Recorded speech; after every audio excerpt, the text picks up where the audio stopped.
Next up on my Steam library, I'm playing South Park: The Fractured Butthole, or The Fractured Butthole, however you want to say it to make it sound funny or not.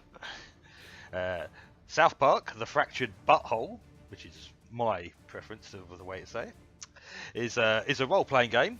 It's got turn-based combat, set in the South Park world, and it's the sequel to South Park: The Stick of Truth, which I have also played. So, set in the South Park world, in the town, it's got all the places you recognise from the cartoon. It's got all the characters you recognise from the places in the cartoon as well. You explore the town somewhat. It's not huge. The town of South Park isn't that massive. It's basically 3 streets running parallel to each other with like little alleyways and that in between, and houses, buildings, offices, stores and whatnot situated along the streets. It's very long but a very thin map. It's got some Metroidvania elements in that there'll be areas you can't get to at the beginning, and things you can't get to, like you'll see a chest or something you can collect, but you won't be able to figure out how to get there, and indeed at the start you won't be able to get there, and later on in the game, once you've unlocked certain things, you will. So don't worry too much if you find something you can't get at. Later on in the game, you'll be able to get there. It's got a leveling system, as befits an RPG.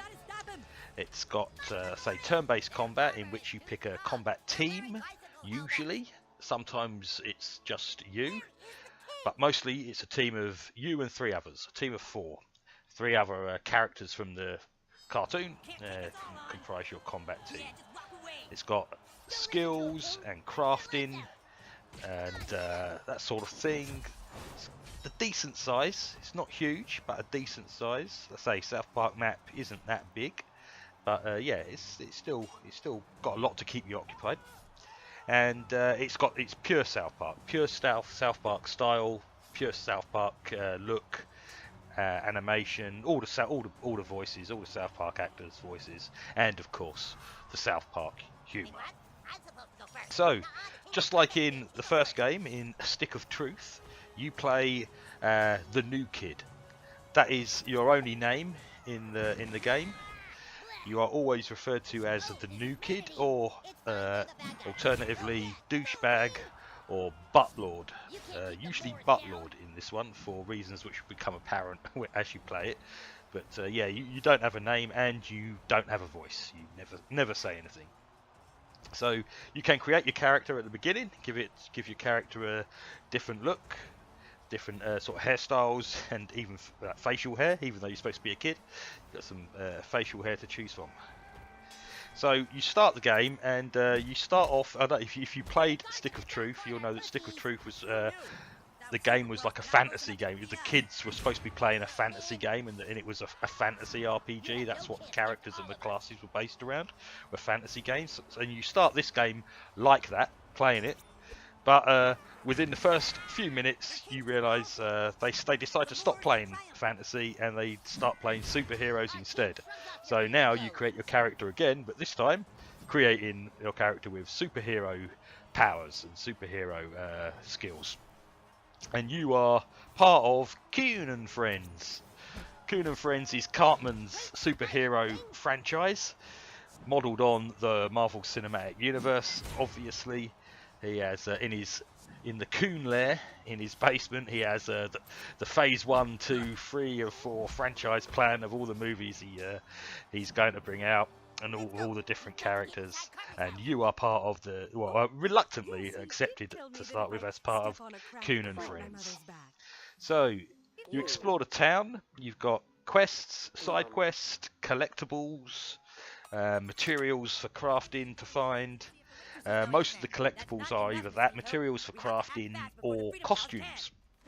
There are a lot of costumes in the game, and you can really customize your look however you like, really. Once you've unlocked a few costumes anyway, there's about quite over 50 in the end to unlock. 50, a lot of costumes, and you can change the colours of each of them as well, so you can unlock a lot of costumes. Like I said, there's all the familiar South Park locations, all the familiar South Park characters around the map to bump into, talk to, and perhaps do a quest or two for. When you do get into combat, the combat is turn-based. So it's set out on a square grid. Each character and each enemy takes their turn. You pick a team at the beginning of the combat. Team of 4, obviously you and 3 others, and you get to pick your powers as well. You can mix and match your powers. You get 3 regular powers and an ultimate power, and you've got more than that to choose from. And some fights you might need powers, say, with a knockback that's important, or some fights you might want a power that's more ranged or AoE based, and some fights you might just go into with close range melee. But you've got options to slot what powers in that you think you need. You can't choose your teammates' powers, but you can choose your teammates. So you can, if you need a lot of AoE, you can choose teammates with AoE powers. If you need ranged, you can use teammates with ranged powers, so forth. So it's quite a decent combat system. It's got some depth to it and some strategy, and there is stuff to think about. So, yeah, it's set on a square grid. You've got a normal attack and an ultimate attack. The ultimate meter fills up, and then you can use the ultimate attack, which is usually pretty damaging. Each character has a different one, and it's preceded by a little animation that's always quite funny the first time you watch it, and a lot of them are still funny the second, third, and fourth time you watch it as well. So, as you go along, you will unlock new buddies, new combat buddies, to fight with you, and these can be used in the exploration of the map as well, certain of them anyway. Like I said, when you find a spot you can't get to, it will be because a certain combat buddy needs to be unlocked to do something to help you get there. So that's how you get to the spots you can't get to start with, by unlocking the combat buddies that you can use in exploration of the map as you go along. So the leveling system is fairly simple. You go up levels of experience points. When you go up a level, you don't really have any skill points or anything like that to assign. You unlock new, what they call artifact slots, and artifacts are items that really boost your power in multiple different ways, and there are a lot of them, and you can craft them as well and find them as you go along. And as you level up, you get a new slot to put one of these in. But also, as you progress in the story, you unlock new classes. So to begin with, when you create your character, you have to pick what class you want to be, and as you go along, there comes different points in the story where Cartman Kuhn lets you unlock a new class, and you get, in the end, to get 4 classes. So you have a lot of powers, because you can only equip 3 powers and an ultimate power, and each class has 3 powers and ultimate power. So by the time you've unlocked 2, 3, 4, the 4th class, you have a lot of powers to choose from. But that comes along as the story progresses, and they're dished out at a fairly reasonable rate. You don't get it all straight away. It's dished out at fairly reasonable space. So you also have consumables, stuff to heal you during combat, and characters have healing powers as well, some of them. But yeah, consumables to heal you, and there's also a few different what they call summons, which summon it's like an ultimate really, but it's as a consumable. And I'll just tell you one of them because I don't want to give away all of them. But one of them is Jimbo and Ned, who turn up, shout out, "They're coming straight for us," and blast all your enemies with their M16s and grenades. So that's one of them. So they're on consumables, and you can only use them once per fight. So you can't just spam them. You can use them if you're in trouble, or if you need to clear the board of a few low health enemies. That'll get the job done. So enemies you might be fighting include the 6th graders, Raisins Girls, and rednecks. Who else shows up? The shitty ninjas, and crab people, they show up as well as loads of others, you know, everywhere, people you've seen in the cartoon. There's a few puzzle elements, but they mostly revolve around the combat buddies, like trying to work out what combat buddy to use to get to a certain spot and where you have to use them, and how to get to an area, a thing, a chest or something you can see, but it's not immediately apparent. So there's some little puzzles, but nothing too taxing. There are some hard fights as you go along. Some of the boss fights are quite hard.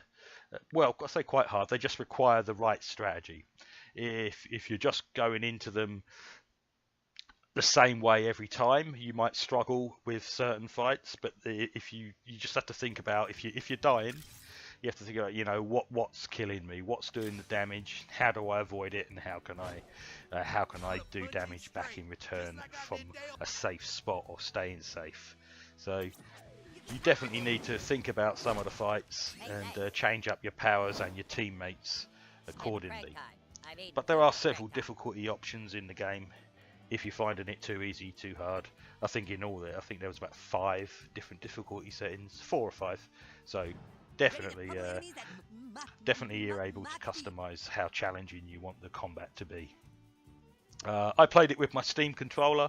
I found I didn't try very long to play it with the keyboard, because one of the first things you did was this thing where you all throughout the game you can do this. When you find a toilet, you can sit on the toilet, and there's a little mini game you go through with twiddling your sticks and pressing your buttons and pulling your triggers to basically have a shit.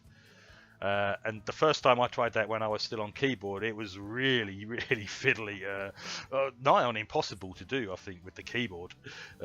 So that's when I switched to the controller, when I saw I had to be doing that. And with the controller, it's much more doable, but some of them are still quite tricky. You've got to do it's like trying to, the old patting your head while rubbing your tummy.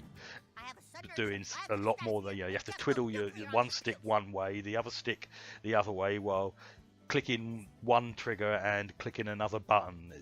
It can get quite fiddly to do. But that's why I played it with. That's why I ended up playing it with a controller. So I loved it. I love this game. I love South Park. If you love South Park, you'll love this game. I think I'm pretty safe in saying that. I don't see how any fan of South Park can not like this game. If you're a fan of South Park and a fan of games, you will love this together. It's a very solid RPG, just like the first one. Very solid RPG, just on its own merits. Stands up as an RPG on its own, but as South Park, it's absolutely wonderful. If you don't like South Park, you won't like this, because it is South Park. It's all the South Park humour, the South Park characters. So it's got laugh out loud, funny lines. The script is brilliant. You will be laughing at multiple occasions. One line that just had me in stitches that I remember was you're talking to the detective, the police chief, the guy with the ginger hair and the moustache. I can't remember his name, but as you walk away, he says to you, "Look out for shady characters, kid," and you know what shade I'm talking about. That was I just creased up. I was in tears on that line. And that's South Park. That's an example of its humour. It doesn't give a fuck. Zero fucks are given. They take aim at everything. They've always ridiculed political correctness and like racial equality and all that. They're quite happy to fucking take the piss out of all of that, and they do that in this. They target gender fluidity and transgenderism, completely rip it apart. Microaggressions, completely rip the piss out of them. And like superhero movies and franchises, there's loads of digs at Marvel and DC. So yeah, it's got that humour, and they don't give a fuck. So while I was playing it, there was a couple of fights I had combat that was there were little glitches, a little bug in, where after a character would finish a move, it wouldn't move to the next character properly, and you couldn't do anything. It hadn't moved to the next character. and there was literally nothing you could do apart from like quit the game.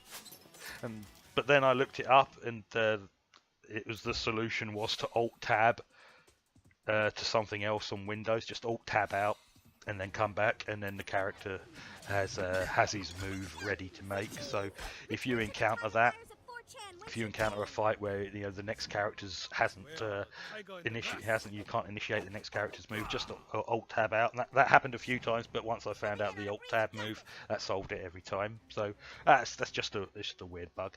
And if another little niggle I had to say about it, I'd say a couple of the boss fights were a little too long, outstayed their welcome a little bit, maybe went on a phase too long. But with South Park that might have been entirely intentional, because a lot of them, sometimes I think in one boss fight they actually did the characters make a dig about that during the actual fight. So its full price is $49.99. So top whack price for a game. I got 28 hours out of it doing the main story and messing about with quite a lot of the side quests and collecting quite a bit of stuff. There's DLC available, which I haven't got and haven't tried and probably won't. I'm not a big DLC guy. There's no replay value. There's not really anything different you can do one way or the other playing it again, but you can continue playing after you finish the main story for completionists who want to collect everything, finish all the side quests, and unlock all the costumes and all of that. So I reckon the full price, $49.99, is too much. I'd say that for a lot of games. Full whack is a high price to pay for a lot of games. It's only like the kind of like the Elder Scrolls games, the Witcher games that you're going to get 100 hours easily out of it that warrants that sort of price. So I wouldn't pay the full whack for it, but I got it on a sale 40% off, I think it was, down to $29.99. And definitely for anything more than that, 40% off or more, anything $29.99 or less, good deal. Recommend it thoroughly for all South Park fans, any fans of turn-based RPG who are also South Park fans. But if you're just a fan of turn-based RPG, so long as you don't hate South Park, you'll probably still like this, because I say it's a decent turn-based RPG on its own. If you don't like South Park, you won't like this. This isn't going to change your mind about South Park if you don't like that humour or that kind of style of animation or anything. But if you do, yeah, definitely pick it up for $29.99 or less. So that's South Park, The Fractured Butthole. Thanks for watching. Who gave you the money to do all this?